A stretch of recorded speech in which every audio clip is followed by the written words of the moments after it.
पण ज्यावेळेस प्रत्यक्षात आयुक्तांकडे गेलो आणि तिथं वादविवाद झाल्यानंतर उपसूचना दाखवली गेली आयुक्तांकडून, तर त्याच्यावरती आहे ना स्वतः महापौरांची सही होती. अपेक्षितच नव्हतं आमच्या त्या ठिकाणी. त्यावेळेस मी महापौरांचा मी खास मित्र होतो आणि माझ्या संघ पण खोटं बोलले ना. माझ्या संघ बोलले बरोबर अख्ख्या जनतेशी. आयर असतील, जाधव असतील, लोखंडे, खुरपे, तळेकर, दाहेरकर आणि जो काही बाहेरचा वर्ग सगळ्यांशी खोटं बोलले की माझं काय त्याच्यात हे नाही, आपण कॅन्सल करू. पण प्रत्यक्षात उपसूचनाच त्यांची होती, कारण की टीपी स्कीमला मान्यताच त्यांनी दिली. ते करायला नव्हतं पाहिजे होतं. माझं 100% मत आहे. आम्ही ज्यावेळेस तुम्हाला विचारलं गेलं तर त्यावेळेस तुम्ही काय म्हणले, तुमची मला काही गरज नाही.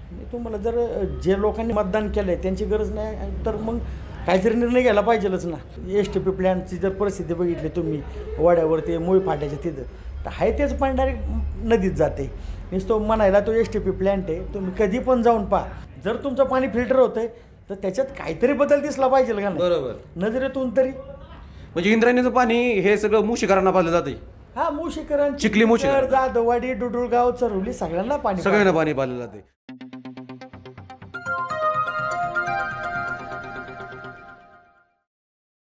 आज आपण पाहतोय स्वराज्य संस्थेच्या निवडणुका ज्या आहेत त्या तोंडावरती येऊन ठेपल्या पाहायला मिळून येत आहेत. सध्या प्रभागात राजकीय वातावरण देखील तापायला सुरुवात झाली आहे.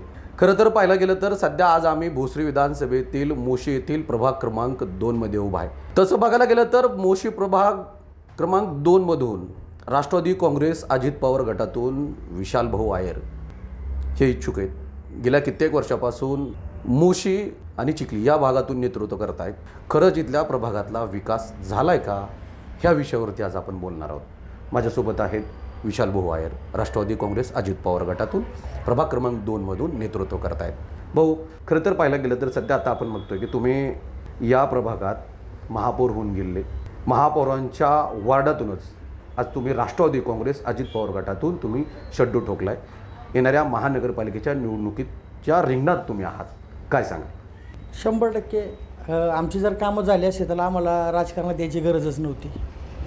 आम्ही समाजकारण करत होतो. आमचे मित्राबरोबर जे काय असतील किरकोळ कामं जे कोणाच्या अडीअडचणीची, पण राजकारण म्हणून त्या गोष्टी बिलकुलही नव्हत्या. किंवा आम्हाला इलेक्शन लढायचं आहे किंवा इलेक्शनमध्ये उतरायचं आहे ही अशी कुठली अपेक्षा आमची नव्हती आणि मनामध्ये पण नव्हतं की राजकारण आम्हाला करायचं आहे म्हणून. तसं आम्ही राष्ट्रवादी काँग्रेसचा बरोबर मी 2012 पासून मी काम करतो आहे. तर काम करताना म्हणजे कुठल्याही राजकारणच करायचंच नव्हतं. फक्त एक समाजकारण, आपल्याबरोबर जे काही लोक असेल त्यांच्या अडीअडचणीत उभं राहायचं एवढाच विषय होता. प्रभागातला महापौरांच्या मार्गदर्शनाखाली इथला विकास झाला का? 100% नाही झाला. कारण की जर झाला असता तर आमच्या बऱ्याच काही गोष्टी होत्या. सगळ्यात महत्त्वाची की समजा विकासाचा तर मुद्दा तर तो वेगळाच आहे. सर्वात महत्त्वाचे आमची जर टीपी स्कीम राबवली गेली आणि त्या टीपी स्कीममध्ये आमच्या सगळ्यांचे त्यांनी ना जे आमचे जे समजे शेतकरी वर्ग इथला स्थानिक किंवा जे बाहेरून वर्ग आलेले 1-2 गुंठ्यामध्ये, अर्ध्या गुंठ्यामध्ये ज्यांनी घरं बांधलेत त्यांची सगळ्यांची अपेक्षाभंग त्यांनी त्यावेळेस केला. कारण की टीपी स्कीमला मान्यताच त्यांनी दिली. ते करायला नव्हतं पाहिजे होतं. माझं 100% मत आहे. कारण की आम्ही तुम्हाला तुमच्या पाठीमागच उभं होतो ना. आम्ही तुम्हालाच मतदान केलं तर 100%. आणि आम्ही ज्यावेळेस तुम्हाला विचारलं गेलं तर त्यावेळेस तुम्ही काय म्हणले, तुमची मला काही गरज नाही. तुम्हाला जर जे लोकांनी मतदान केलं आहे त्यांची गरज नाही तर मग काहीतरी निर्णय घ्यायला पाहिजेलच ना. तुम्ही नागरिकांचे प्रश्न घेऊन त्यांच्यासमोर गेले होतात. जी टीपी स्कीम राबवली गेली होती ती त्यांच्याच माध्यमातून राबवली होती. हे सगळे नागरिक घेऊन तुम्ही त्यांच्यासमोर गेले होतात. त्यावेळेस त्यांच्याकडून प्रत्युत्तर काय आलं? टीपी स्कीम त्यांनीच ना राबवली होती. ते म्हटले बा आपल्याकडं मोठं पद आहे, आपण काय गोष्टीत काय केलेलं नाही. पण ज्यावेळेस प्रत्यक्षात आयुक्तांकडे गेलो आणि तिथं वादविवाद झाल्यानंतर उपसूचना दाखवली गेली आयुक्तांकडून, तर त्याच्यावरती आहे ना स्वतः महापौरांची सही होती. अपेक्षितच नव्हतं आमच्या त्या ठिकाणी. त्यावेळेस मी महापौरांचा मी खास मित्र होतो आणि माझ्या संघ पण खोटं बोलले ना. माझ्या संघ बोलले बरोबर अख्ख्या जनतेशी. म्हणजे जे काही ना जो स्थानिक लेवलचा माणूस आहे, आयर असतील, जाधव असतील, लोखंडे, खुरपे, तळेकर, दाहेरकर आणि जो काही बाहेरचा वर्ग आहे सगळ्यांशी खोटं बोलले की माझं काय त्याच्यात हे नाही, आपण कॅन्सल करू. पण प्रत्यक्षात उपसूचनाच त्यांची होती. घाटच त्यांनी घातला होता. हां, असंच म्हणायला लागेल. आणि आमची अपेक्षा भंग झाली.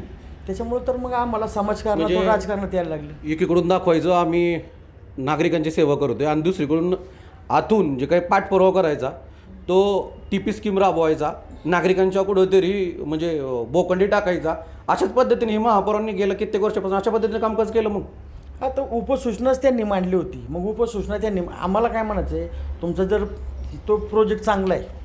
आज तुम्ही पाहिलं तर महानगरपालिकेत नगरसेवकांनी गटराचं झाकण जरी बदललं किंवा त्याला सिमेंट जरी लावलं तरी एका मिनिटात ते काय करतात, सोशल मीडियावर टाकतात की बाबा आम्ही असं काम केलं. जर टीपी स्कीम चांगली होती तर मला म्हणायचं होतं तुम्ही अख्ख्या जाधववाडीतले जे ग्रामस्थ आहे सगळ्या ग्रामस्थांना बोलून सांगायला पण होतं बाबा असा आपला शेतकऱ्यांचा फायदा होतो, याच्यातून 100% बेनिफिट आहे.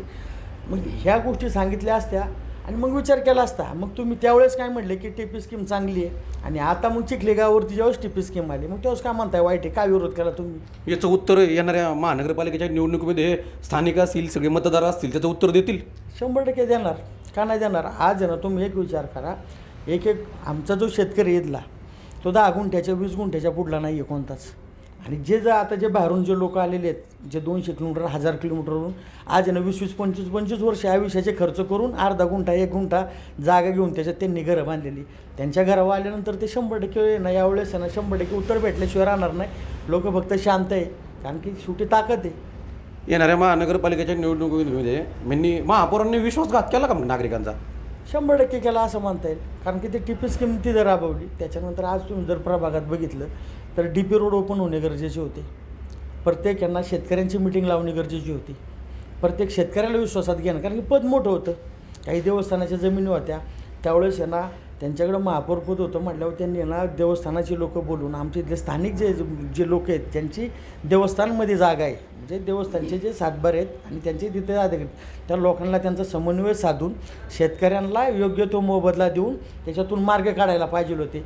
खरं तर बघायला गेलं तर म्हणजे तुम्ही देखील या प्रभागात गेल्या कित्येक वर्षापासून नेतृत्व करत आहे. ते महापौर होते म्हटल्यानंतर या भागामध्ये पलीकडे गार्डन होतं आहे. त्या गार्डनचं कामकाज देखील कशा पद्धतीने सुरू आहे आणि कुणी घेतलं आहे हे सांगायची आवश्यकता नाही तुम्हाला सगळी त्याच्यातली माहिती आहे. खरं तर पाहायला गेलं तर त्या गार्डनमध्ये सुद्धा जुगाराचा अड्डा बनला आहे असं म्हणावं लागतं. कारण कित्येक दारूच्या बाटल्या, कित्येक असे जुगार खेळणारे असतील किंवा बाकीच्या इतर म्हणजे चरस बाकीच्या इतर गोष्टी सगळ्या जिथे नावं घेऊ शकत नाहीत अशी परिस्थिती तर उद्भवली. याला जबाबदार कोणी? नाही 100%. कारण की जर तुमचं लक्ष असेल तर तुम्ही पोलीस प्रशासनाला सांगून ह्या गोष्टीवर नियंत्रण आणू शकता. मी स्वतः पोलीस स्टेशनशी संपर्क साधून वेळोवेळी ह्या ठिकाणी नेमणे साहेब म्हणून आहे ना एक API आले होते. तर त्यांच्याशी माझं बोलणं आल्यानंतर त्यांनी या ठिकाणी दररोज या ठिकाणी 6 वाजता दिवसातून 4 वेळा पेट्रोलिंग चालू केली. त्याच्या अगोदर ह्या ठिकाणी रामायण मैदानावर 3 खून झालेत आणि महिला त्या रोडमधून त्या बैलगाडा घाटातून तर जाऊ शकत नव्हती अशी परिस्थिती होती. आणि बैलगाडा घाटाचा तर लय गाजावाजा केला जातो. आता केला होता पण त्याच्याकडे सुरक्षा यंत्रणा पण पाहिजे ना. त्या ठिकाणी आज मोठं एवढं तुमची वास्तू उभी आहे तिथं आहे ना एका साईडला आहे ना एक आपण प्रेक्षागृह टाईप आपण एक हॉल बांधलेला आहे. त्या ठिकाणी सिक्युरिटी पाहिजे, त्याला सेटर नव्हते. आजही त्यांना काय महापौरांच्या काळात जेवढा पैसा आला तेवढा खिशे भरण्यात वायपट खर्च केला गेला. आता तसं म्हणायला लागेल. कारण की आता पाण्याची टाकी आहे 2 त्या ठिकाणी. तुम्हाला सांगतो 2 महिन्यापूर्वीचा विषय. लहान मुलं त्या पाण्याच्या टाकीत जाऊन आंघोळ करत होते. मी स्वतः पाहिलं गेट तोडून लॉक तोडून. उद्या जर एखादी घटना घडली त्याला जबाबदार कोण? तुम्ही जर माझी पेपरची कात्रणं आणि माझे जर अर्ज बघितले तर त्या ठिकाणी सिक्युरिटी मिळवण्यासाठी मी महानगरपालिकेकडे वारंवार तक्रारी केलेल्या आहेत. त्या ठिकाणी व्हिजिट पण झाली. JD जाधव साहेब असताना त्यांनी म्हटले की तुम्हाला सिक्युरिटी देतो, कंपाऊंड करून देतो, त्या घाटामध्ये सिक्युरिटी देतो आणि तिथं जो हॉल बांधला तिथं सिक्युरिटी देतो. पण कुठल्याच प्रकारचं काम नाही त्याच्यावरती. काहीच नाही. महापौरांच्या तिथं घराला लागूनच म्हणावं लागते ना. ते हे सगळं तुमच्याच भागात आहे ना. मग लक्ष महापौर म्हणलं की पिंपरी चिंचवड शहराचे म्हणजे ते दाताच म्हणावं लागतात. ते तिथं त्यांच्याच भागात अशी परिस्थिती अशी आहे म्हणजे तुमचे जे मतदार आहेत त्या मतदार भागामध्येच अशी परिस्थिती. शहराच्या लेवलचं कामकाज कशा पद्धतीने करणार ते? नाही आता शहरा लेवलचं तर समजा आपण तर प्रभागापुरतं बोलू. सध्या आमच्या समस्या 100% दूर होण्याचे गरजेचं होतं. आपण मुद्द्यावरती येऊया परत. आपण तसं प्रभागातला नागरिकांचा कौल घेतोय. अनेक सोसायटींमध्ये जे काही गटर लाईनी आहेत अक्षरशः नागरिक रोष निर्माण करत आहेत. नागरिकांनी अशा पद्धतीने देखील आरोप केलेले पाहायला मिळत आहेत की इथल्या राज्यकर्त्यांनी प्रभाग वाटून घेतलेत. प्रभाग वाटून घेतल्यानंतर नागरिक वाऱ्यावरती सोडलेत असंच म्हणावं लागतं. कारण का? ज्यावेळेस नागरिकांच्या दारोदारी हेच लोक जातात मतदान मागण्यासाठी त्यावेळेस नागरिकांना आश्वासन देऊन येतात की बाबा आम्ही तुमच्या प्रभागातलं कामकाज करू. परंतु आज प्रभाग क्रमांक 2 मधली अशी परिस्थिती झाली की अक्षरशः नागरिक जे राज्यकर्ते होते गेल्या 5 वर्षाखाली लोक अक्षरशः दारात आल्यानंतर त्यांना माघारी पाठवल्याशिवाय राहणार नाही आहेत. आम्ही असं का म्हणतो आहे, नागरिकांच्या रोखठोक प्रतिक्रिया घेतल्यात, त्याच्या माध्यमातून जी सत्य घटना आहे त्या सत्य घटना मांडायचा प्रयत्न करतो आहे. खरं तर भाऊ, इथल्या प्रभागातला विकास झाला आहे का? नाही, विकास तर झालेलाच नाही आहे बिलकुल. कारण की हा जो तो आम्ही आपल्या समोरचा जो रस्ता पाहत आहे तो तर ज्यावेळेस मंगलताई कदम या ठिकाणी ना काम करत होत्या, बबन बोराटे साहेब, त्यावेळेस साधना जाधव साहेब, त्यावेळेस हा रोड मंजूर झालेला आहे 9.5 कोटी रुपयाचा, सौतामळी मंदिर ते विसावा हॉटेल. आजही सौतामळी मंदिराच्या त्या ठिकाणी उतारावरती तो रस्ता अपूर्ण आहे. गेले 7 वर्ष झाले मी त्याच्या माध्यमातून JD जाधव स्थापत्य विभागाला होते किंवा वरती जे सगळे वरिष्ठ साहेब होते राणे वगैरे, त्यांना वारंवार पत्रव्यवहार केला. आत्तापर्यंत त्या ठिकाणी 3 जणांचे मृत्यू झाले. आणि तुम्ही पाहिलं तर आमच्या भागात एक 18 मीटरचा DP, एक 30 मीटरचा रोड आहे, त्यांची पण कामं नाही झालेली कुठली. त्यांची कनेक्टिव्हिटी झाली असती तर आज कुठल्याही प्रकारची गर्दी झाली नसती. आज मुळी फाट्याची जर तुम्ही परिस्थिती पाहिली तर एवढा दुराळा आहे की त्या ठिकाणी माणूस जर 2 मिनटं थांबलं तर त्याला नको नको होते. म्हणजे अशी गोष्टी आहेत. आता ज्यावेळेस अजितदादा पवार उपमुख्यमंत्री होते त्यावेळेस या ठिकाणी COP कॉलेज, त्याच्यानंतर पुणे जिल्हा सत्र न्यायालय, आयुक्तालय, त्याच्यानंतर या ठिकाणी सर्कल कार्यालय, असे विविध प्रोजेक्ट आणलेत. ते प्रोजेक्ट आणल्यानंतर आज तुम्ही पाहताय की ते अजून तर आताशी कामं चालू आहे. ज्यावेळेस COP कॉलेज चालू होणार त्या ठिकाणी कमीत कमी 15,000 विद्यार्थी त्या ठिकाणी शिकायला येणार आहेत. दुसरं कोर्टचं काम चालू आहे. असं जर बघितलं तर 20-25 हजार लोक जर त्या ठिकाणी येणार आहे तर त्या ठिकाणी इथून मागच त्या ठिकाणी समजा ब्रिज किंवा रोडचं रुंदीकरण किंवा एक्स्ट्रा रोड त्याची कामांचं नियोजन अगोदरच करायला पाहिजे होतं. कमीत कमी त्याचं आताच्या DPमध्ये तरी त्याचे सँक्शन घ्यायला पाहिजे होती किंवा DPमध्ये टाकलं गेलं पाहिजे होतं. भविष्यात करणार काय हे लोक? महानगरपालिका तरी काय, प्रशासन काय करणार त्याच्यावरती?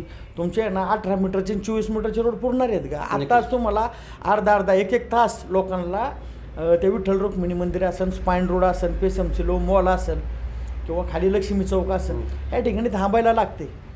खरं तर तुमच्या ऑफिसच्या बाजूला तो टर्निंगचा रस्ता आहे, तिथं गेलं म्हणजे किती अपघात होतात. त्या रस्त्याचा प्रश्न तो मार्गी लागलेला नाही आहे, तसाच आहे तो. याला जबाबदार कोण आहे बरं? 100% प्रशासन आणि इथले लोकप्रतिनिधी म्हणता येईल. कारण की त्यांनी याच्यावरती 100% तोडगा काढायला पाहिजे होता. का? कारण की आज ना या ठिकाणी समजा 3 लोक गेली, उद्या आपल्या कुटुंबातला गेला असतं तर यांनी काही केलं नसतं का? केलं असतं का नाही? बरोबर बरोबर. आज दुसऱ्या वेळ आहे त्याच्यामुळे तुम्ही लक्ष देत नाही. उद्या तुमच्या वेळ आलो बरोबर आहे. हां, किंवा इथला आता जी लोक गेली ती समजा आपण म्हणत नाही की ती कुठली जरी जाऊ द्या, पण इथलं स्थानिक असं तो रोज तुम्हाला घ्यायला लागला असता का नाही? म्हणजे हे सर्व प्रश्न खूप गंभीर आहेत तुमचे. लोकप्रतिनिधींनी प्रभाग क्रमांक 2 मधला विकास केला नाही? 100% केला असता तर लोकांनी ना आमच्यासारख्याला उभंच केलं नसतं दरवाजात. आमच्याकडे कामच नसते आले. आज तुम्ही जर बघितलं तर माझ्याकडे कमीत कमी 700 ते 800 लेटर ॲड म्हणजे आम्ही जे पाठपुरावा केलेला आहे समजा DP रोड ओपन होण्यासाठी किंवा मंदिराचा, गार्डनचा, रामायण मैदानाचा, त्याच्यानंतर नाल्याचा, गटाराचा, लाईटचे, स्ट्रीट लाईटचे, परत जी साफसफाई होती. आता तुम्ही पहा एक 4 महिन्यापूर्वी कंटिन्यू गाड्या फिरत होत्या साफसफाईच्या. आता दिसत का रोडला? का नाही दिसत? कुठे गेल्या गाड्या त्या? दररोज संध्याकाळी 7:30, 8, 9ला गाड्या यायच्या, त्या स्वच्छता व्हायची. आता तुम्हाला सांगतो अशी परिस्थिती, ज्यावेळेस आम्ही त्या सफाई कामगारांना सांगितल्यानंतर ते लोक त्या एरियात सफाई करायला जातात. अहो त्यांना पण लोड आहे ना. आज आहे ना 2 नंबर प्रभाग केवढा, लोकसंख्या जे कामगारांची संख्या किती, आणि ते कुठं काम करणार? त्यांना पण दोष देण्यात मजा नाही ना. याच्यावर नियंत्रण नाही आहे प्रशासनाचं. याचं उत्तर नक्कीच मतदार देतील. 100% द्यायलाच पाहिजे. कारण की आज तुम्ही कर भरताय साफसफाईचा, तुम्हाला जे काय वृक्ष झाड सगळे कर तुमच्याकडून महानगरपालिका घेते ते, मग तुम्हाला साहजिक आहे की तुम्हाला त्या सुविधा मिळाल्या पाहिजे. कचरा उचलण्यापासून तर साफसफाई होण्यापर्यंत तुमच्या दरवाज्यात दररोज येऊन तुमच्या रोडवरती झाडू लागलाच पाहिजे. बरोबर. खरं तर या सर्व प्रश्नांवरती सध्या आपण पाहिलं प्रभाग क्रमांक 2 मध्ये कुठलाही विकास झालेला नाही आहे. सध्याची परिस्थिती आहे तशीच आहे, जैसे थेच तीच परिस्थिती आहे. परंतु सध्या आपण बघतोय विशाल भाऊ आहेर सध्या आता निवडणुकीच्या रिंगणात आहेत. भाऊ, आता कोणते मुद्दे घेऊन तुम्ही आता नागरिकांसमोर जात आहे? कोणते मुद्दे आता सुटले गेले पाहिजेत इथल्या प्रभागातले? काय वाटतं तुम्हाला? सर्वात महत्त्वाचा म्हणजे ट्रॉफिकचा मुद्दा. कारण की आज 2 वर्षानंतर ह्या ठिकाणी एक कॉलेज तुम्हाला जे बोललो, ज्या प्रशासकीय बिल्डिंग सगळ्या चालू होणार आहे, त्यावेळेस जी येणारी लोकसंख्या आहे तर त्याच्या हिशोबाने पहिल्यांदा सर्व DP ओपन आणि ब्रिजसाठी जे काही वरिष्ठ असतील त्यांच्याशी संपर्क साधून त्या ठिकाणी काम करणं, ट्रॉफिकमुक्त प्रभाग. बरोबर. दुसरं पाहिलं तर आमची इथली ड्रेनेजची व्यवस्था पूर्ण कोलमडलेली आहे. आज प्रत्येक गल्लोगल्ली आहे ना, दररोज म्हटलं तरी ड्रेनेज चोकअप होतं. ड्रेनेजची एक व्यवस्था सर्वात महत्त्वाचं आणि त्याच्यानंतर पाण्याची व्यवस्था. पाण्याची व्यवस्थेचा असा प्रॉब्लेम साहेब, तुम्हाला वाटेल रात्री 2-2 वाजता महिला पाणी भरतात ते. हां, खूप वाईट परिस्थिती आहे. लोक फोन करतात, भाऊ आमच्याकडे पाणी कधी येईल. मग आम्ही त्या कामगारांना, भाऊ प्रेशर नाही, लाईट नाही, ते तरी काय करणार आहे लोक? कामगार वर्ग काय करणार आहे याच्यावरती? मी तुम्हाला ह्या प्रश्नावरती घेतो. खरं तर म्हणजे त्यांच्याकडून देखील सांगितलं जातं की बाबा आंध्राबा मास्केडचं पाणी आणलं गेलं आहे. आंध्राबा मास्केडची पाईपलाईन पूर्ण झाली का आणि त्यातून पाणी येतंय का? मग हे पाणी येतंय ते कुठून येतंय त्या नागरिकांना देखील समजलं पाहिजे. कुठनं येते पाणी ते? आता पाणी उचललं जातं तळावड्यामधून, हे सगळ्यांना माहिती आहे. ज्या ठिकाणी तलावड्याच्या कुठून उचललं जातं ते? नदीतून. कुठल्या नदीतून? इंद्रायणी नदीतून. म्हणजे इंद्रायणी नदीचं पाणी पाजतायत ते? हा, इंद्रायणी नदीचं पाणी आहे सध्या. फिल्टर पाणी केलं जातं इंद्रायणी नदीचं? हा, इंद्रायणी नदीचं इथं फिल्टर पाणी केलं जातंय. आणि ते बी दिवसाड येते का? ते दिवसाआड येत आहे. आणि मधल्या काळात जी रोगराई पसरली होती त्या ठिकाणी तुम्ही पाहताय की इंद्रायणी नदीची काय परिस्थिती आहे आणि त्या ठिकाणचं पाणी इथून उचललं जाते. दुसरं म्हणजे ह्या प्रभागामध्ये जे काही पाण्याच्या लाईनी, आता तुम्ही मधल्या काळामध्ये आमच्या इथं ना छत्रपती संभाजी महाराज सिटी पाईड रोडला सोसायट्यांना पाणीच येत नव्हतं. तर यांनी काय त्याच्यावर सोल्युशन सांगितलं, कनेक्शन घ्या. ह्या पाईपातच पाणी नाही, त्याला 100 कनेक्शन घेतलं तरी तुम्हाला काय त्या कनेक्शनचा. आज त्या सोसायट्यांना 5-5, 10-10 लाख रुपयाचा भूर्दंड पडला आणि 2-2 लाख रुपयाचे टँकर त्या ठिकाणी मागवायला लागते त्यांना. अशी आज परिस्थिती आहे. आज तुम्ही जर प्रभागात कुठेही गेला, तुम्ही सोसायटी टँकरने पाणी पुरवठा केला जातो 100%. तुम्ही कुठल्याही सोसायटीत जावं, त्या ठिकाणी जर ते म्हटले की आम्हाला जानेवारी नंतर जर आम्हाला टँकर घ्यायला लागत नाही तर मी म्हणेन ते हरल. म्हणजे इथं प्रभागात पाणी टँकरने पुरवठा केला जातो? 100% पाणी टँकरने पाणी पुरवठा होतो. महिन्याला कमीत कमी 1.5-1.5-2 लाख रुपये त्या ठिकाणी जातात. मग मला सांगा, आता प्रश्न राहून राहून असा देखील पडतो, इंद्रायणी नदीतून जे पाणी उचललं जाते ते जलशुद्धीकरणामध्ये टाकलं जाते, ते सुद्धा दिवसाआड दिलं जाते पाणी. मग आपल्या इथून सुद्धा ड्रेनेजचं पाणी गेलं की त्याच्यातच एका नागरिकांनी तिथंच पाईपलाईन जोडायची, तिथंच त्यांनी फिल्टर लावून मग ते दररोज पाणी पितील की? आता तो तर प्रश्न आहे. आता तुम्ही जर पाहिलं तर सगळे आता जे STP प्लॅनची जर परिस्थिती बघितली तुम्ही, वाड्यावरती मुळी फाट्याच्या तिथं तर आहे तेच पाणी डायरेक्ट नदीत जाते. नुसतं म्हणायला तो STP प्लॅन्ट आहे, तुम्ही कधी पण जाऊन पहा, त्याच्यामधून स्वच्छ म्हणजे पाणी बाहेर नागरिकांची येणार. दिशाभूल केली जाते का? हा, 100% म्हणायला लागेल. पाहून या पाणी. जर तुमचं पाणी फिल्टर होतंय तर त्याच्यात काहीतरी बदल दिसला पाहिजे का नाही? बरोबर. नजरेतून तरी. म्हणजे इंद्रायणीचं पाणी हे सगळं मुशीकरांना पाजलं जाते? हा, मुशीकरण, चिखली मुशीकरण, जाधववाडी, डुडुळगाव, चरवली सगळ्यांना पाणी, सगळ्यांना पाणी पाजलं जाते. तिकडल्या भागाला पावना डॅमचं पाणी येते. हा, पावना डॅमचं पण काही ठिकाणी तुम्ही पाहताय की आपले जे थेरगावचं ते गार्डन आहे त्या ठिकाणी पाणी उचललं जाते. म्हणजे काय परिस्थिती सध्याची. इंद्रायणी नदीतून पाणी मुशीकर आणि चिखलीकरांना पाणी दिले जाते, ते सुद्धा दिवसाआड पाणी दिले जाते. अहो, इंद्रायणीचं पाणी उचलताय ते सुद्धा तुम्हाला दिवसाआड पाणी देत आहे, म्हणजे तुम्ही ते सुद्धा तुम्ही रेग्युलर पाणी देऊ शकत नाही. अवघड हे म्हणावं लागते. भाऊ, खरं तर म्हणजे आता हे सगळे मुद्दे घेऊन आता तुम्ही महानगरपालिकेच्या निवडणुकीच्या तोंडावरती तुम्ही सध्या आता म्हणजे नागरिकांसमोर जात आहे. नागरिकांमध्ये ह्या सगळ्या गोष्टींची नाराजी का? 100% नाराजी. आज तुम्ही जर पाहिलं तर जो बैठे घर आहे ते पण लोक नाराज आहे. त्यांचे रोड, लाईट, पाणी सुविधा त्यांना माफक सुविधा असतात हो त्यांचं काय म्हणणं आहे, पाणी व्यवस्थित आलं पाहिजे, लाईट पाहिजे, ड्रेनेजची व्यवस्था पाहिजे, बस एवढंच आहे ना. आणि प्रभागात बदल निश्चित का? मग 100% बदल होणार. आज सोसायटीमध्ये जर गेलो तर तुम्ही STP प्लॅन्ट आहेत जे 150 फ्लॅटच्या पुढले सोसायटी, ते STP प्लॅन्ट चालूच शकत नाही सोसायटी. तुम्ही विचार करा, 70 आणि 80 हजार रुपये जर लाईट बिल आलं सोसायटीमध्ये STP प्लॅन्टचं, तर सोसायटी चालूच शकत नाही. त्याच्यासाठी पण महानगरपालिकेने काहीतरी उपाययोजना केली पाहिजे, त्यांना काहीतरी सुविधा दिली पाहिजे, काहीतरी सोलर प्लॅन्ट म्हणा, त्याच्या लाईटमध्ये काहीतरी बदल केला पाहिजे. दुसरं म्हणजे आता तुम्ही पाहिलं तर आमचा जो शेतकरी वर्ग आहे त्यांच्या जमिनीवरती आरक्षण पडल्यानंतर याला जबाबदार कोण? अरे आता आरक्षण समजा येणार आहेत, पडणार आहेत, कारण की डेव्हलपमेंटची गरज आहे. पण तुम्ही जे काय त्यांना देताय मोबदला एफेक्स आहे तो तात्पुरता आणि कमी स्वरूपात आहे. आज ज्या ठिकाणी ज्या वस्तूची 100 रुपये किंमत आहे ती तुम्ही माफक दरात 20 रुपये, त्याच्यामध्ये पण एखाद्या शेतकऱ्याची जमीन गेल्यानंतर शेतकऱ्यांना विश्वासात घेतलं जात नाही. कायमस्वरूपी त्याच्या कुटुंबाला, त्याच्या कुटुंबातील लोकांना समजा आता आहे ना, तुम्ही जर पाहिलं तर आमच्या जाधववाडीत पहिल्यांदा प्राधिकरणात क्षेत्र गेलं, त्याच्यानंतर पहिला डीपी पडला त्यावेळेसही क्षेत्र गेलं आणि आता तिसरा डीपी पडला त्याच्यातही क्षेत्र. आमचे काही शेतकरी की 15-15 एकरला जागाला मुकलेत आणि त्यांची परिस्थिती अशी झाली शेतकऱ्यांमध्येच होणार नाराजी 100%. कारण याचं उत्तर येणाऱ्या महानगरपालिकेत सगळे शेतकरी आणि इथले मतदार देतील. द्यायलाच पाहिजे. आज तुम्ही पाहिलं तर आमचे ते 175 एकरचं आरक्षण टाकले आणि डायरेक्ट त्याच्यामध्ये सांगितलं की 20 लाख रुपयाचा रेट त्यांनी 21 लाख रुपयाच्या आसपास मधला रेट त्यांनी डिक्लेअर केला आहे. ठीक आहे, तुम्ही रेट डिक्लेअर केला आहे, पण रेट डिक्लेअर केल्यानंतर ह्या स्थानिक शेतकऱ्यांना हा रेट परवडणार आहे का? आणि दुसरं म्हणजे तुम्ही पैसे कधी देणार? पैसे कधी देणार? तुम्ही आता आमची जागा घेणार, तुम्ही 10 वर्षांनी 20 वर्षांनी पैसे दिल्यावर ते रेट परवडणार आहे का आम्हाला?